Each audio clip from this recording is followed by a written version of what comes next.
Bonjour et bienvenue chez DigiSchool, je suis Oriane, votre professeure d'économie, et nous allons nous intéresser aujourd'hui à la productivité.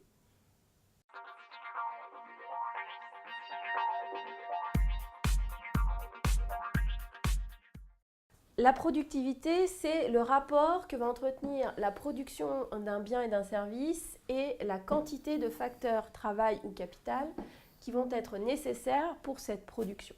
La productivité, elle va donc mesurer l'efficacité des facteurs de production.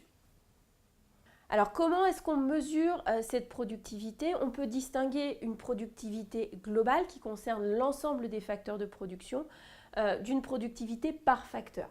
Alors productivité globale, c'est la valeur ajoutée qui a été créée que l'on va diviser par le nombre de facteurs utilisés pour produire. En ce qui concerne la productivité de chaque facteur, on peut la calculer de différentes manières. On peut calculer la productivité du travail par tête, c'est-à-dire la valeur ajoutée qu'on va diviser par l'effectif utilisé pour produire. La productivité horaire du travail, c'est-à-dire la valeur ajoutée divisée par le nombre d'heures de travail nécessaires. La productivité du capital, c'est toujours la valeur ajoutée divisée par le capital fixe. Et puis la productivité horaire du capital, c'est-à-dire la valeur ajoutée divisée par le capital fixe que l'on va multiplier par le nombre d'heures d'utilisation de la machine par exemple. Pourquoi s'intéresser à la productivité? Eh bien parce que dans une économie de marché, une économie qui est fondée sur la compétitivité, la concurrence, eh bien il est essentiel de gagner en productivité, c'est-à-dire de rendre ces facteurs de production plus efficaces. Alors comment faire? Les causes de la productivité sont nombreuses. On peut d'abord citer l'innovation et le progrès technique, c'est-à-dire par exemple d'avoir une machine qui soit plus performante. Eh bien grâce à cette machine, vous produirez plus. On peut également parler de l'organisation du travail, c'est-à-dire la rationalisation des méthodes de production. L'organisation scientifique du travail a permis des gains de productivité par exemple. On peut également citer l'effet d'expérience. L'effet d'expérience, c'est le fait pour un salarié de devenir de plus en plus efficace dans la maîtrise de son outil de production, par exemple, lorsqu'il travaille pendant 6 mois, 1 an à la même activité, il sera plus efficace.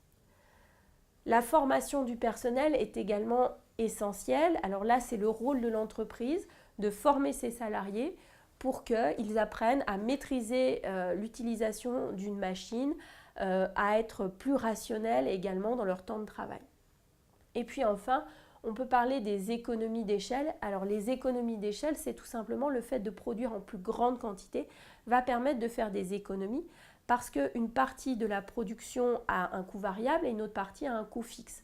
Donc quand vous augmentez la production, vous allez répartir le coût fixe sur beaucoup plus de produits, faire baisser le prix de la production et donc augmenter vos marges, augmenter la productivité. Alors, quels sont les effets de ces gains de productivité? Eh bien, les effets, c'est des gains en termes de valeur ajoutée, en termes de compétitivité. Donc, vous allez forcément avoir des créations d'emplois, de la croissance, etc., etc.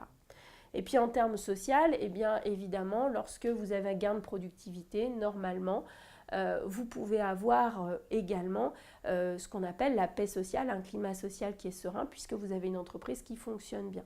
Alors évidemment, ces conséquences financières et sociales ne sont pas forcément que positives. Pour des raisons de productivité, de gain de productivité, on peut délocaliser. On peut aussi rationaliser à l'extrême la production, ce qui peut avoir des conséquences néfastes sur l'emploi dans un pays ou ce qui peut avoir des conséquences néfastes sur le climat social d'une entreprise. J'espère que cette vidéo vous aura été utile. Je vous invite à vous abonner à notre chaîne et n'hésitez pas à laisser un commentaire si vous avez une question. Je vous dis à bientôt sur DigiSchool.